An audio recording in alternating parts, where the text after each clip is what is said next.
Hi fellow horror filmmakers, Paul Morbid here, Morbid Team Entertainment.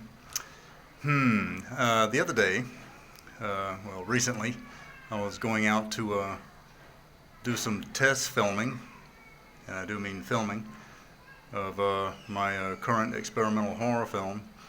And one thing I do want to share with you is a little tip.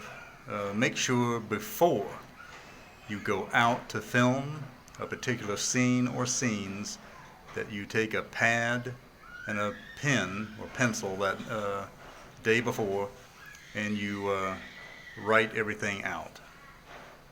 It's not too much to say storyboard.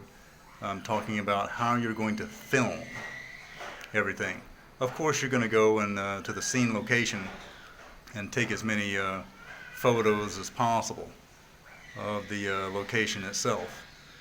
But I'm talking about actually filming the scenes, how to set up your tripod and stuff like that. That's one thing. But more importantly, what I'm speaking of is the filming the scene itself, how to set that up and how you're going to go about it. I almost made a crucial mistake of paying so close of attention to one particular set of details and not the other, and almost left the other out. All right? So I hope this helps you. Do subscribe to my YouTube channel and put a like on my videos. Thanks a lot. Bye-bye.